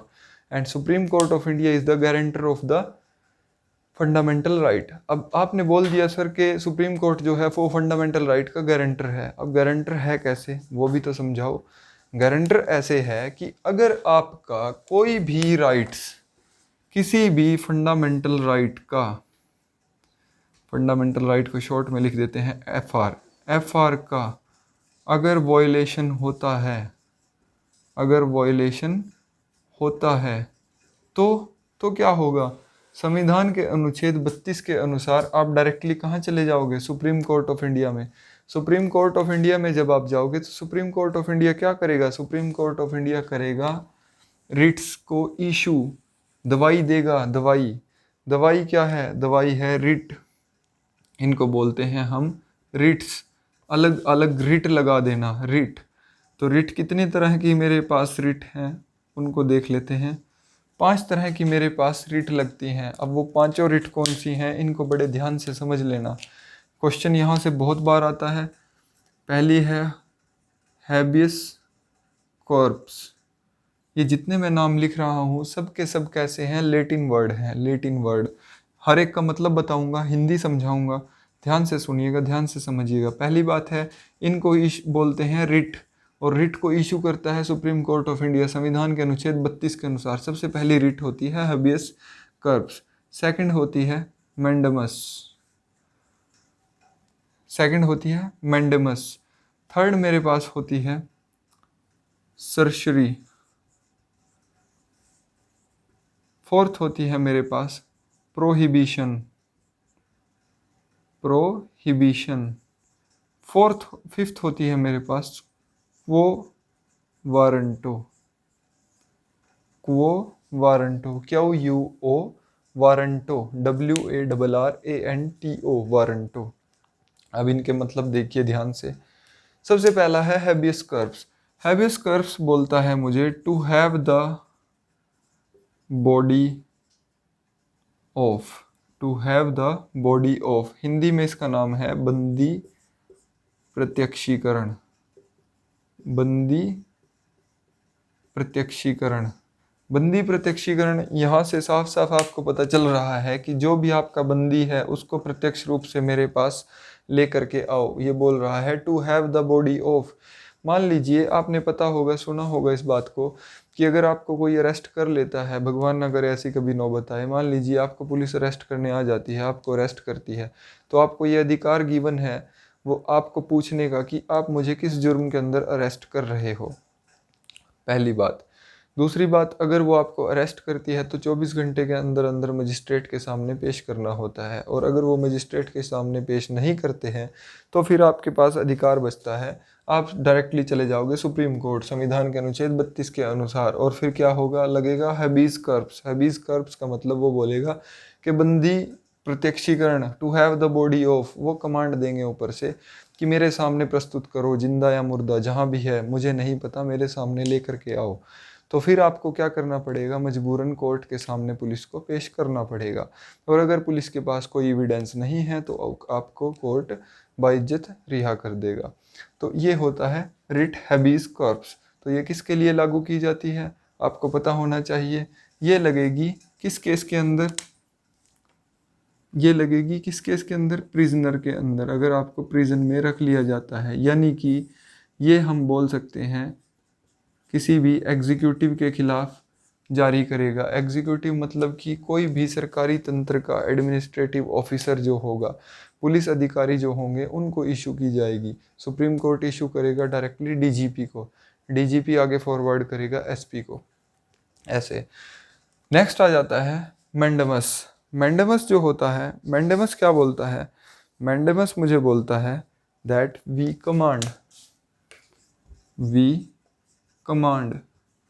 We command का मतलब हम आदेश देते हैं, इसका मतलब हिंदी मतलब होता है परमादेश, परमादेश। अब आदेश कौन दे रहा है यहाँ पर, आदेश दे रहा है सुप्रीम कोर्ट। कौन दे रहा है आदेश, सुप्रीम कोर्ट। सुप्रीम कोर्ट अगर आदेश देगा तो सुप्रीम कोर्ट किसको आदेश देगा, सुप्रीम कोर्ट देगा आदेश नीचे वाली अथॉरिटी को। अब अथॉरिटी को आदेश कैसे देगा, मान लीजिए कि आपको एफआईआर दर्ज करानी है, पुलिस स्टेशन आप गए और आपकी कोई एफआईआर नहीं लिख रहा है, तो आप क्या करोगे, आपका केस जेन्युइन है, आप चले जाओगे कहाँ पर, डायरेक्टली कोर्ट के अंदर। कोर्ट फिर क्या करेगा, अगर कोर्ट सेटिस्फाई हो जाता है, उसको लगता है कि हाँ जेन्युइन है केस, इसका रजिस्टर होना चाहिए, तो फिर वो क्या करेगा, उधर से रिट इशू करेगा, मैंडेमस। मैंडेमस मतलब वी कमांड, हम आदेश दे रहे हैं, आप काम क्यों नहीं कर रहे हो। तो कमांड किसको करेगा, जिसकी जो अथॉरिटी है और वो अपनी ड्यूटियों का निर्वहन सही प्रकार से नहीं कर रहा है, तो वहाँ पर क्या जारी होगा, मैंडेमस। तो मैंडेमस किसके लिए जारी होगा, एग्जीक्यूटिव के लिए, राइट। आगे आता है सर्शरी। सर्शरी का मतलब यहाँ से आप याद रख सकते हो सर्टिफिकेट। सर्टी मतलब सर्टिफिकेट, प्रमाण करना, प्रमाणित करना। तो सर्शरी जो होती है, सर्शरी के अंदर ये पूछता है, सर्शरी के अंदर बोलता है ये to be certified, to be certified. और ये जो इशू किया जाएगा, ये किया जाएगा जुडिशरी को, जुडिशरी को। ये जो दोनों हैं सर्शरी और प्रोहिबिशन, ये दोनों इशू किए जाएंगे जुडिशरी को। जुडिशरी को कैसे इशू किए जाएंगे ये भी देखिए। सर्शरी वहाँ बोलता है कि कोई केस है किसी कोर्ट के अंदर, सबऑर्डिनेट कोर्ट के अंदर कोई केस चल रहा है, और उसने क्या किया, किसी केस पर कोई फैसला ले लिया, to be certify. To be certify का मतलब क्या हुआ कि वो उससे पूछ रहा है, सुप्रीम कोर्ट, सुप्रीम कोर्ट पूछ रहा है अपने लोअर कोर्ट से, लोअर कोर्ट से क्या चीज़ पूछ रहा है सर्शरी के तहत, कि वो पूछ रहा है, सबसे पहले मैंने आपको थोड़ा सा उल्टा लिख दिया, प्रोहिबिशन ऊपर आता है, सर्शरी नीचे आता है। सर्शरी जो होता है वो प्रोहिबिशन से एडवांस होता है थोड़ा। तो पहले हम प्रोहिबिशन देख लेते हैं। प्रोहिबिशन का मतलब होता है to prohibit, to prohibit. Prohibit का मतलब है कि किसी पर रोक लगाना। अब मैंने बताया कि दोनों ही कोर्ट के अंडर लगने वाली हैं, कोर्ट को ही इशू की जा सकती हैं। सुप्रीम कोर्ट अगर इशू कर रहा है तो नीचे हाई कोर्ट को या ट्रिब्यूनल्स को या सबऑर्डिनेट कोर्ट्स को इशू कर सकता है। तो ये कोर्ट को क्या बोलेगा, अगर कोई कोर्ट किसी केस पर फैसला दे रही है और जो उसकी अथॉरिटी में नहीं है, और वो उस अधिकार क्षेत्र में जा कर के फैसला दे देती है जो उसके अधिकार क्षेत्र में ही नहीं है, तो वहाँ पर कोर्ट क्या इशू कर देगा, प्रोहिबिशन। अगर फैसला आ चुका है तो इशू करेगा प्रोहिबिशन, कि भाई अब ये फैसला रद्द है, ये फैसला रद्द है, उसके अधिकार क्षेत्र में नहीं था और उसने दे दिया, तो सरकार उस फैसले पर क्या कर देगी, सॉरी सुप्रीम कोर्ट उस फैसले पर स्टे लगा देगा, स्टे ऑर्डर दे देगा। किसके तहत, प्रोहिबिशन के तहत। सर्शरी क्या बोलता है, to be certify.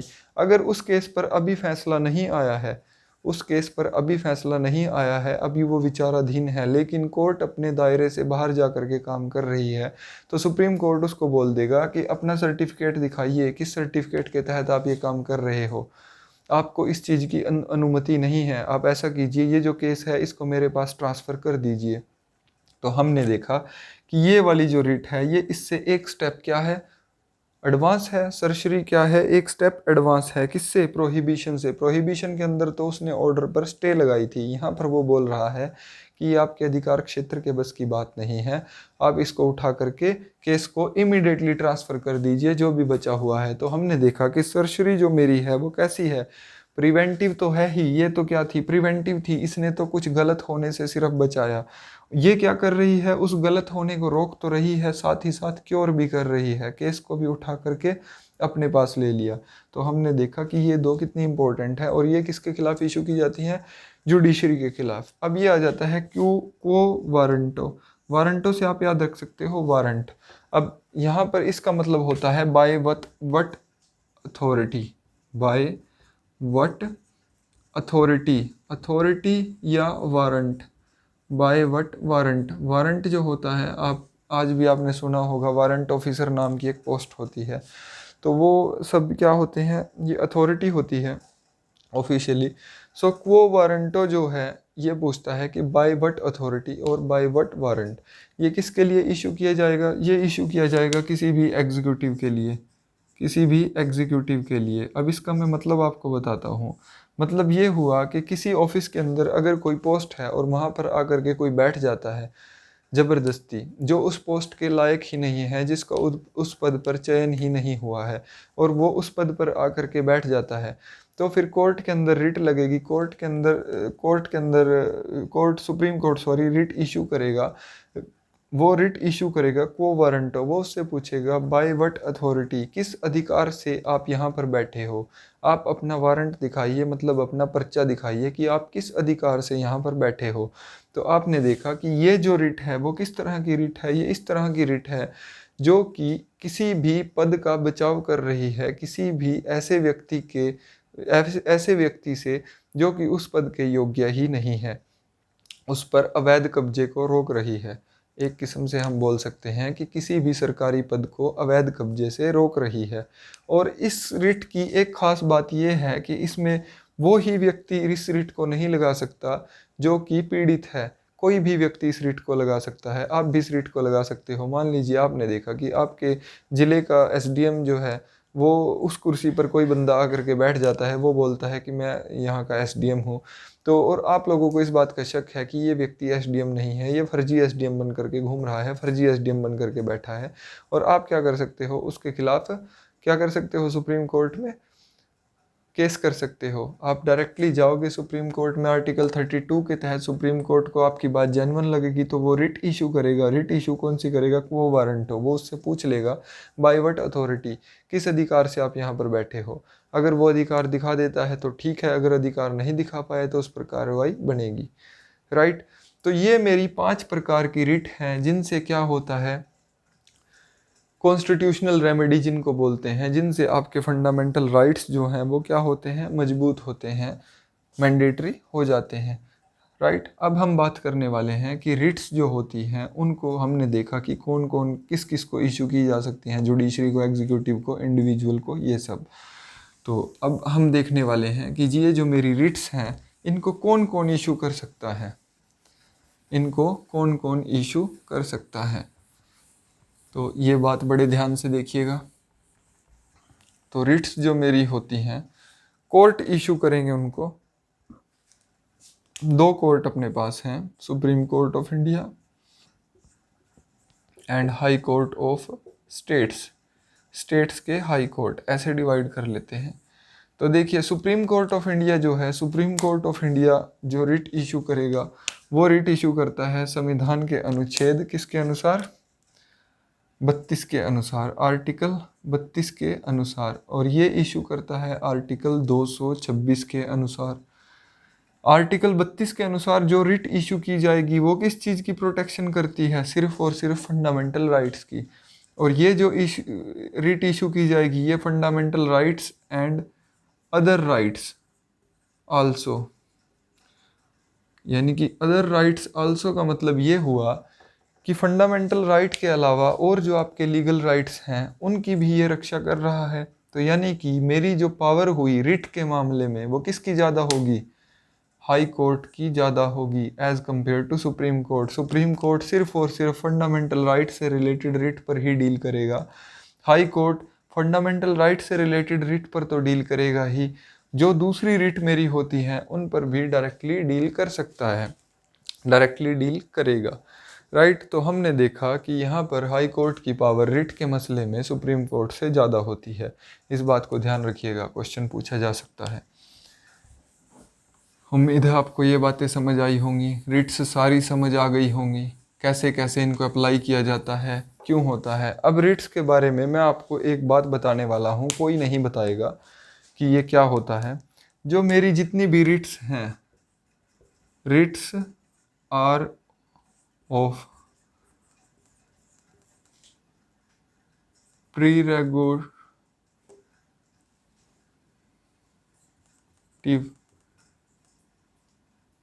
In nature. Prerogative का मतलब ये हुआ कि आप क्या करोगे, आप गए डायरेक्टली सुप्रीम कोर्ट में, आपने क्या किया, बोल दिया सुप्रीम कोर्ट को कि रिट लगा दो, आपने बोला और उसने मान लिया। इतना इजी है क्या? नहीं। आप जाओगे, आप केस करोगे, आपने बोला कि आपने PIL लगाई, जैसे कि मेरे मामले पर संज्ञान लिया जाए, और आपका केस आया, तो सुप्रीम कोर्ट क्या करेगा, सुप्रीम कोर्ट की अपने डिसीजन पर डिपेंड करेगा। अगर वो सेटिस्फाई होता है, आपका काम था केस लगाना, वो आपका अधिकार है, आपने लगा दिया, ठीक है। अब ये सुप्रीम कोर्ट के नेचर पे डिपेंड करेगा, अपने विवेक पर डिपेंड करेगा कि हाँ ये केस रिट इशू करने लायक है। अगर उसको लगता है कि हाँ रिट इशू करने लायक केस है तो कॉन्ग्रेचुलेशन, रिट इशू हो जाएगी और नीचे कार्रवाई हो जाएगी, क्योंकि सुप्रीम कोर्ट से बड़ी तो अथॉरिटी कोई है नहीं। वहाँ से अगर कोई फरमान आता है तो इमीडिएट कार्रवाई तो बनती है। तो देखिए आपको, आम आदमी को कितना अधिकार संविधान के अंदर दिया गया है। अगर इंसान चाहे तो बहुत कुछ कर सकता है, बहुत कुछ। उम्मीद है ये बात आपको समझ आ गई होगी। आर्टिकल 32 सारा समझ आया होगा, बहुत इम्पोर्टेंट है, ध्यान रखिएगा। अब मैं बात कर लेता हूँ कि संविधान का अनुच्छेद 33 क्या कहता है, आर्टिकल नंबर 33। तो आर्टिकल नंबर 33 जो डील करता है वो डील करता है fundamental right of military and armed forces, fundamental rights of military and armed forces. यानी कि जितनी भी मेरे फोर्स के जो व्यक्ति होते हैं, फोर्स के अंदर जो सबसे इम्पोर्टेंट चीज़ होती है वो होता है डिसिप्लिन। अब उस डिसिप्लिन को मेंटेन रखने के लिए ये मैंडेटरी होता है कि कुछ फंडामेंटल राइट्स पर लगाम कसी जाए, नकेल कसी जाए। तो उसके लिए ये प्रावधान दिया गया है कि कोई भी व्यक्ति ऐसा नहीं है कि वो उठाएगा और केस कर देगा कोर्ट के अंदर कि जी मेरा तो मौलिक अधिकारों का हनन हो रहा है। नहीं, ऐसा नहीं है। अगर आप फोर्स के अंदर हो, किसी ड्रेस्ड जॉब के अंदर हो, तो वहाँ पर आपको उसके नियम और कायदे कानून मानने होंगे। तो ये फंडामेंटल राइट आर्टिकल नंबर 33 के अंदर दिया गया है, जहाँ से मिलिट्री और आर्म्ड फोर्सेस के अंदर डिसिप्लिन को मेंटेन रखने के लिए कुछ फंडामेंटल राइट्स पर आपके लगाम लगा दी जाती है। आप उनको एक्सप्रेस नहीं कर सकते, आपके उन अधिकारों का हनन हो जाता है। उम्मीद है ये बात भी आप समझ गए होंगे। अब नेक्स्ट डील करते हैं हम आर्टिकल नंबर 34। आर्टिकल नंबर 34 जो मेरा है, आर्टिकल नंबर 34 मेरा डील करता है मार्शल लॉ से। मार्शल लॉ, मार्शल लॉ जो होता है, मार्शल लॉ बड़ा इम्पोर्टेंट है, इस बात को ध्यान रखिएगा। मार्शल लॉ ये बोलता है कि जितने भी फंडामेंटल राइट आपके अगर हैं, अगर किसी भी एरिया के अंदर मार्शल लॉ लग जाता है, मार्शल लॉ अगर किसी भी एरिया के अंदर लग जाता है तो फंडामेंटल राइट्स जो होते हैं वो गायब हो जाते हैं, फंडामेंटल राइट गायब हो जाते हैं। अब मार्शल लॉ को दूसरा फॉर्म जो हम बोलते हैं वो बोलते हैं मिलिट्री रूल। क्या बोलते हैं? Military rule. मार्शल लॉ की सबसे खास बात यह है कि इसके अंदर जो भी काम किए जाएंगे वो सब किससे बचे रहेंगे, कानूनी कार्रवाई से क्या रहेंगे, बचे रहेंगे। ठीक है, जो भी इसके अंदर कर दिया जाएगा टोटल मिलिट्री रूल होता है। ये क्या होता है, किसी भी, जैसे हम बात करें तो हिंदुस्तान, जैसे कि मैं बात करता हूँ तो ये हिंदुस्तान के किसी भी एक छोटे हिस्से पर लागू हो जाएगा। मान लीजिए यहाँ पर लग गया मेरा मिलिट्री रूल, बाकी सारा हिस्सा मेरा क्या है, स्पेयर है। अगर इमरजेंसी की मैं बात करूँ तो इमरजेंसी जो मेरी होती है वो पूरे के पूरे हिंदुस्तान पर लागू होती है। ठीक है, तो मार्शल लॉ के अंदर होता क्या है कि फंडामेंटल राइट्स जो होते हैं आपके वो सस्पेंड हो जाते हैं। जैसे आपने देखा होगा जम्मू कश्मीर के अंदर मैक्सिमम टाइम मार्शल लॉ लगा रहता है किसी न किसी एरिया में। तो ये लगाया इसलिए जाता है ताकि शांति को मेंटेन किया जा सके। अब आपके पास क्वेश्चन इस तरह से आ सकता है कि मार्शल लॉ किस कानून के तहत लगाया जाता है, संविधान के किस अनुच्छेद के तहत मार्शल लॉ का प्रावधान है, तो वो है संविधान के अनुच्छेद 34 के अनुसार। फंडामेंटल राइट्स क्या हो जाएंगे, टोटली ख़त्म हो जाएंगे। जिस भी एरिया के अंदर लगेगा, जहाँ पर मार्शल लॉ लगता है वहाँ पर सरकार ख़त्म। ठीक, वहाँ पर क्या होगा, सरकार का कुछ नहीं चलना, कुछ भी नहीं बचा वहाँ। गवर्नमेंट ख़त्म, कोर्ट ख़त्म, लॉ वगैरह सब कुछ मिलिट्री का रूल। राइट। अब हम बात करते हैं हमारे लास्ट आर्टिकल की। लास्ट आर्टिकल हमारा है इस सीरीज के अंदर, वो है आर्टिकल नंबर 35। अब आर्टिकल नंबर 35 क्या बोलता है, आर्टिकल नंबर 35। अब आर्टिकल नंबर 35 की अगर हम बात करें तो ये बोलता है कि जितने भी मेरे फंडामेंटल राइट हैं, उन फंडामेंटल राइट के अंदर अगर कल को समय अनुसार कोई चेंज करना पड़ जाता है तो उस चेंज करने का अधिकार किसको है, वो अधिकार है पार्लियामेंट को। वो अधिकार दिया गया है पार्लियामेंट को, यानी कि भारत की संसद को। तो पार्लियामेंट क्या करेगा, टाइम टू टाइम इनके अंदर किसी भी प्रकार का कोई भी चेंज कर सकता है। तो ये जो चेंज करेगा वो वैसे ही उस प्रकार से क्या हो जाएगा, फंडामेंटल राइट्स मॉडिफाई हो जाएंगे। तो ये किसको शक्ति देता है, पार्लियामेंट को। पार्लियामेंट को ये शक्ति देता है कि वो इसके विद रिस्पेक्ट टू कोई भी लॉ बना सकती है। अब लॉ कैसे बना सकती है, लॉ ऐसे बना सकती है, मान लीजिए उसने डिसाइड कर लिया कि हरियाणा के अंदर हम रहते हैं, हरियाणा के अंदर जो नौकरी लगेंगे बंदे वो 100% हरियाणा के व्यक्ति ही लगेंगे। अब ऐसा अगर डिसीजन वो ले लेती है तो उसको क्या करना है, बेसिक स्ट्रक्चर को भी ख़त्म नहीं करना है। वहीं आर्टिकल नंबर 16, एक तरफ तो आप बात करते हो कि सभी को समानता देंगे, दूसरी तरफ आप बोल रहे हो कि हम सबको इन्हीं को देंगे बस, बाकी कहाँ जाएंगे। तो ऐसे से कुछ मैटर्स हैं जिन पर डील करने के लिए अलग अलग कानून बनाने के लिए पार्लियामेंट को शक्तियां प्रदान की गई हैं। तो यानी कि पार्लियामेंट क्या करेगी, अलग अलग कानून बनाएगी अलग अलग चीज़ के लिए।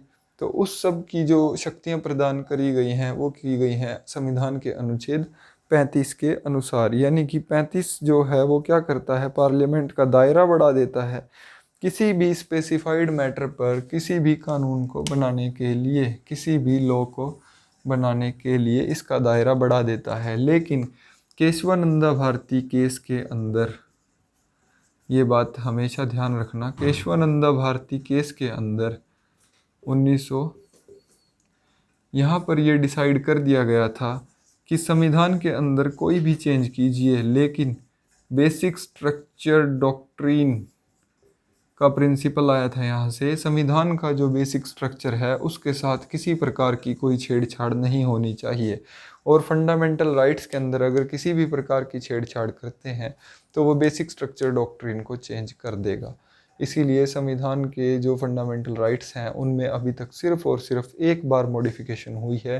वो मॉडिफिकेशन यही हुई है कि जो मेरा राइट टू प्रॉपर्टी था उसको डिलीट कर दिया गया है, उसको फंडामेंटल राइट से हटा करके लीगल राइट करना पड़ा, और ये बहुत ज़्यादा ज़रूरी भी था। ठीक है, उसके बाद हम डिस्कस करते हैं फंडामेंटल राइट्स मेरे यहीं पर ख़त्म हो जाते हैं। राइट टू प्रॉपर्टी मुझे डिस्कस करने की इतनी कोई ख़ास ज़रूरत है नहीं।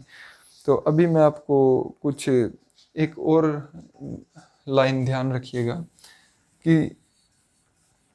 एक क्वेश्चन है, ये एक बार आ चुका है, तो मैं आपको चाहूँगा कि आप इस लाइन को ध्यान जरूर रखें कि इंडिया के जो कॉन्स्टिट्यूशन है उसको ये बोला गया है पैराडाइज फॉर लॉयर्स, यानी कि वकीलों के लिए स्वर्ग। ये स्टेटमेंट किसने कही है? भारत के संविधान के बारे में ऐसा किसने बोला है? तो ये एक ब्रिटिश लॉयर था, उसका नाम था सर आइवर जेनिंग्स। तो इसकी स्टेटमेंट को नोट रखना, ये एक दो बार पूछा जा चुका है, तो हो सकता है आगे भी पूछ लिया जाए, तो आपको पता होना चाहिए कि हाँ इस बंदे ने ये बात कही थी। अब मैं आपको कुछ और आर्टिकल्स के बारे में बताना चाहूँगा जो अदर राइट्स हैं मेरे, except fundamental right, other rights, other rights, हाँ चलो अदर राइट्स नाम से ही रख लेते हैं, वैसे तो ऐसा होना चाहिए था, legal rights other than fundamental rights. तो आप चलिए जैसे भी नोट करना चाहें वैसे कर सकते हैं। तो सबसे पहले देखते हैं हम पार्ट 12 के अंदर मेरा आर्टिकल आता है, आर्टिकल नंबर 265। 265 आर्टिकल नंबर मुझे ये बोलता है कि no tax shall be levied except by authority of law। ये बोलता है कि किसी भी प्रकार का टैक्स मुझ पर नहीं लगाया जा सकता जब तक कोई ऐसा उस उपलक्ष्य में कानून ना बना दिया जाए। तो ये क्या हुआ? आपका एक लीगल राइट हुआ, यानी कि कोई भी आपके ऊपर टैक्स नहीं लगाया जा सकता बिना किसी कानून के बनाए हुए। ऐसे ही मैंने आपको ये तो बता ही दिया था कि पार्ट नंबर 12 के अंदर ही आर्टिकल नंबर 300A, ये पार्ट 12 का लास्ट पड़ता है, right to property. Right to property मुझे ये बोलता है कि आपकी प्रॉपर्टी को बिना किसी कानून के आपसे छीना नहीं जा सकता जब तक उस प्रॉपर्टी के लिए किसी भी व्यक्ति को, ये इसका कहने का मतलब ये होता है कि no person shall be deprived of his property except by authority of law, यानी कि किसी भी व्यक्ति को उसकी प्रॉपर्टी से खदेड़ा नहीं जा सकता जब तक कानून इसकी इजाज़त ना दे। अगर मान लीजिए गवर्नमेंट आपकी ज़मीन को रिक्वायर कर रही है, तो रिक्वायर अगर कर रही है तो उसको कीमत देनी होगी उस चीज़ की, वो आपको देता है राइट टू प्रॉपर्टी का लीगल राइट। आपको ये अधिकार देता है जो आप कोर्ट में केस कर देते हो कि हमें मुआवजा उचित प्रकार से नहीं मिला। उसके बाद मेरा नेक्स्ट आ जाता है पार्ट नंबर 13, क्योंकि पार्ट नंबर 12 तो यहीं पर ख़त्म हो जाता है। पार्ट नंबर 13 के अंदर मेरा सबसे पहला आर्टिकल जो आता है वो है आर्टिकल नंबर 301। आर्टिकल नंबर 301 मुझे ये बोलता है, किस चीज़ की इजाज़त देता है? ये मुझे इजाज़त देता है trade, commerce and intercourse through out the country. पूरे हिंदुस्तान के अंदर मैं कहीं पर भी जाकर व्यापार कर सकता हूँ, कहीं भी आ जा सकता हूँ, मुझे किसी भी प्रकार की कोई भी मनाही नहीं है, राइट। और उसके बाद एक और लीगल राइट है आपका जो बड़ा इम्पोर्टेंट है, वो लीगल राइट है आपके पार्ट नंबर 15 से। पार्ट नंबर 15 से जो लीगल राइट मेरा लिया गया है वो है आर्टिकल नंबर 326। आर्टिकल नंबर 326 है अडल्ट सफरेज से रिलेटेड। अडल्ट सफरेज समझ जाना चाहिए आपको, जिससे आप वोट डालते हो, आपके वोटिंग का अधिकार, वोट डालने का अधिकार। आप लोकसभा के इलेक्शन के अंदर और स्टेट के इलेक्शन के अंदर और सरपंची के इलेक्शन के अंदर जो वोटिंग करते हो, वो अधिकार भी आपको कहाँ गिवन है? आर्टिकल नंबर 326 के अंदर आपको गिवन है। तो ये मैंने आपको कराने की कोशिश की है, अच्छे से समझाने की कोशिश की है कि जितने भी मेरे मौलिक अधिकार हैं और अदर लीगल राइट्स हैं, मैंने आपको सबको ब्रीफिंग कराई है। हर एक राइट को अपने अच्छे से नोट्स बनाना, इसको बार बार रिवाइज़ करना, जितना बेहतरीन मैं करा सकता था मैंने कराने की कोशिश की है। अगर मैं इससे भी कुछ बेहतरीन करा पाऊँ तो आप मुझे सजेशन दीजिएगा, मैं वैसे कराने की कोशिश करूँगा। लेकिन मैंने जितना हो सकता था पॉलिटी को उतना ही इजी करने की कोशिश की है। उम्मीद है आपको ये बातें अच्छी लगी होंगी, समझ आई होंगी। तो इनको अच्छे से पढ़िए, ये बड़ा इंपॉर्टेंट चैप्टर है, फंडामेंटल राइट्स क्या है। वैसे भी कॉन्स्टिट्यूशन आपको पता होना चाहिए, एग्ज़ाम के पर्सपेक्टिव से ही नहीं, आप हिंदुस्तान के वासी हो, जिस देश में आप रह रहे हो उस देश के नियम और कानून का तो आपको एटलीस्ट पता होना ज़रूरी है। तो एक एजुकेटेड अगर आप हो, एजुकेशन इसको नहीं बोलते कि आपने सिर्फ डिग्री कलेक्ट कर ली, आपको बेसिक नॉलेज का होना भी बहुत ज़रूरी है।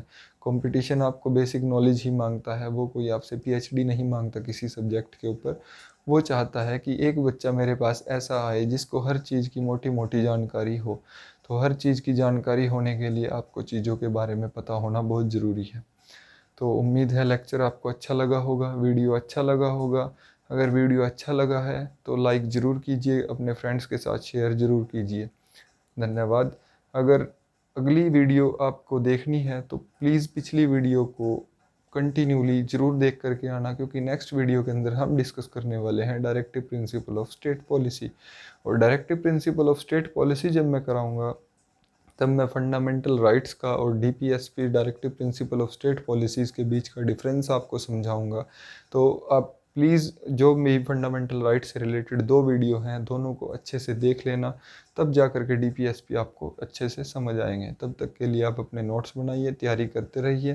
धन्यवाद। Have a good day.